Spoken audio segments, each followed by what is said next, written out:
नमस्कार दोस्तों, आप सभी का स्वागत है रांची न्यूज़ 365 में। और आजकल के जो खबरें बने हुए हैं वो है सीजेपी प्रोटेस्ट को लेकर और पेपर लीक्स को लेकर। तो एक अनोदर यानी कि हमारे फर्स्ट एपिसोड में आपका स्वागत है।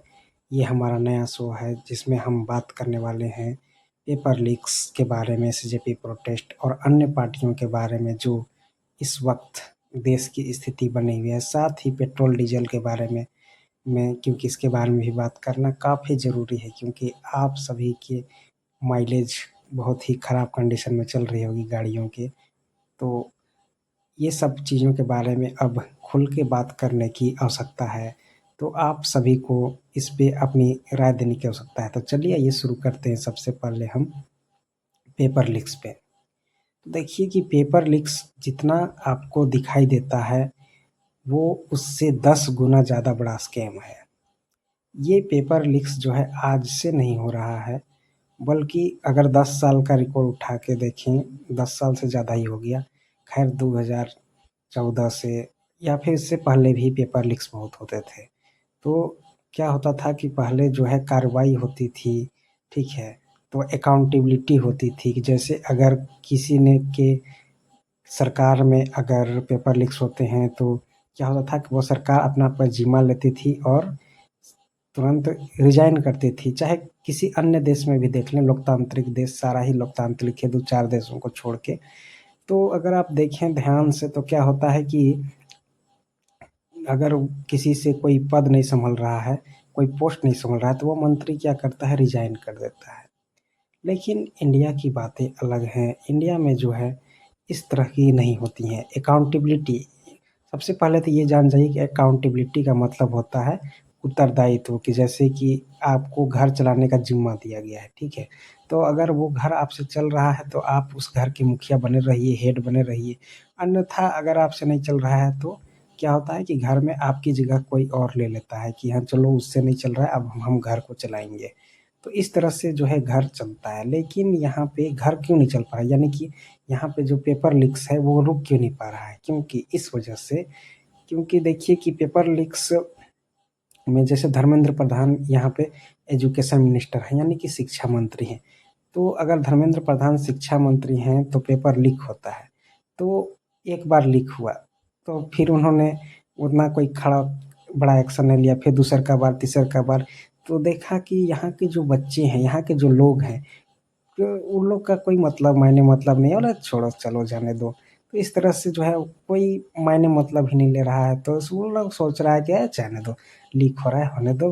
अब तो एक्चुअली में ये स्कैम आपको जितना बड़ा दिख रहा है उससे 10 गुना ज़्यादा बड़ा ये स्कैम है। जैसा कि मैंने शुरू में ही कहा था पॉडकास्ट के कि ये जितना बड़ा आपको दिख रहा है स्कैम, इससे 10 गुना। देखिए अब स्कैम कैसे होता है कि जैसे एक फॉर्म निकलता है, ठीक है, जिसमें 2-4 हज़ार भर्तियाँ हैं, सरकार को लेनी है। सरकार तभी नौकरी दे नहीं रही है प्राइवेट, सरकारी तो सीधा-सीधी इन लोग देता है कॉन्ट्रैक्ट बेसिस पे, या तो 10-20 हज़ार 30 हज़ार के सैलरी पे। पहले जैसा अब बात नहीं रहा, ठीक है? तो इन लोग क्या करेगा कि वैकेंसी निकाल दिया 10-20 हज़ार के पोस्ट पे, लेकिन या फिर 2-3 हज़ार के। तो क्या होता है कि इसमें 10-20 तो मैंने अभी बहुत ज़्यादा बोल दिया, 2-3 हज़ार से बेशी नहीं निकल पाता है। इन लोग बढ़ा-चढ़ा के आंकड़ा दे दे, वो बात की बात है। तो होता क्या है कि जैसे देखिए कि इन लोग एक निकालेगा वैकेंसी। अब उसमें क्या है कि मैक्सिमम या मिनिमम बोलिए, मिनिमम ही बोलेंगे यहाँ पे, मैक्सिमम बहुत ज़्यादा हो जाएगा। मैक्सिमम तो यहाँ पे 10-12 करोड़ तक चल जाता है, लेकिन मिनिमम जो होता है 2-3 करोड़ से कम फॉर्म नहीं भरता है। अब एक फॉर्म का दाम होता है, मतलब मान के चलिए कि नॉर्मल अगर एससी एसटी कैटेगरी से है तो उनका पड़ जाता है 700-800 रुपए, और बाकी जनरल है तो 1500 से नीचे आप लोग को पता होगा कि आप फॉर्म नहीं भरे होंगे, 1500 तक चला जाता है। तो होता क्या है इन लोग कि एक बार पेपर अगर स्कैम हो जाता है तो पेपर क्या है कि एग्ज़ाम जो है वो तो कैंसल हो गया आपका। एग्ज़ाम कैंसल हुआ, सरकार दूसरी बार कब करवाएगी, 4 महीना 5 महीना बाद। फिर अगर वो पेपर फिर से स्कैम हो जाता है या लीक हो जाता है, तो क्या होता है कि फिर से उन लोग को मायने मतलब नहीं है, फिर से उन लोग क्या करता है कॉन्ट्रैक्ट बेसिस पे निकाल देगा वैकेंसी। और ये ऐसे ही मतलब 2-4 गो को रख लिया, 10-12 को जितनी ज़रूरत है उतना रख लिया, बाद बाकी सारा पैसा जो है सरकार अपने पास रख ली और उसका कोई उत्तरदायित्व नहीं होता है। तो समझिए कि 2-3 करोड़ के हिसाब से आप मल्टीप्लाई कर दीजिए 1000 रुपया के हिसाब से, तो सोच लीजिए कितना पैसा हो जाता है। तो काहे सरकार उतना उत्तरदायित्व देखेगा। देख ही रहे होंगे आजकल की ज़्यादातर देखिए कॉन्ट्रैक्ट वाला जॉब ज़्यादा हो रहा है और बाकी जो है चीज़ें काफ़ी कम हो रही हैं।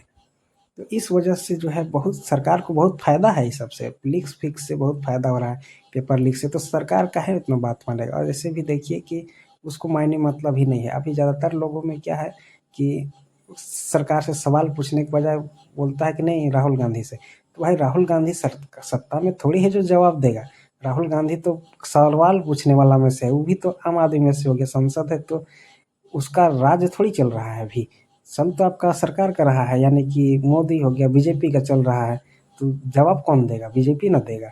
अब जैसे जो घर का मुखिया होगा गलती उससे होगा तो सरकार से ना सवाल आप पूछिएगा कि जाके अपना बगल वाला घर से पूछिएगा कि आपके काहे नहीं मेरा घर अच्छा से चल रहा है। ये तो वही बात हो गई। अब अगले एपिसोड में हम लोग बात करेंगे पेट्रोल डीजल के जो माइलेज है, जो इथेनॉल की वजह से समस्याएं हो रही है, उसके बारे में भी खुल के हम लोग चर्चा करेंगे। हालांकि ये एपिसोड 1 में भी हम लोग हल्का सी पेपर लीक्स का सिर्फ इंट्रो पार्ट अभी हम लोग बात डिस्कस किए हैं। इसके बारे में और भी डिस्कशन होंगी। ये तो घंटों तक का बात करने वाली बात है कि हाँ घंटों तक भी अगर आप इस पे डिस्कशन करते रहें तो भी कम पड़ेगा। इतने तरह से स्कैम की जाते हैं कि आप जानेंगे तो हैरान रह जाएंगे। सरकार को इतने करोड़ के फायदे हो रहे हैं और हम लोग को क्या मिलता है, कुछ भी नहीं। अगर वो लोग का एक वैकेंसी से उन लोग मतलब बोलिए कि 5-7 जनरेशन तक उन लोग पैसा दे सकता है, वो भी पेंशन दे के, लेकिन फिर भी इन लोग जो है मजे में रहता है। तो देखिए कि अभी कुछ लोग समझता क्या है कि कुछ लोग को घर चलाने दे दिया जाए, देश चलाने दे दिया जाए, तो उन लोग सोचता है कि यही मेरा घर है, हम ही इस घर के मालिक हैं। लेकिन भूल जाता है कि सबका समय बदलता है। एवरी इंग्लिश में कहावत है every dog has a day. तो इसी के साथ अभी हम लोग इस एपिसोड को ख़त्म करते हैं। Thank you.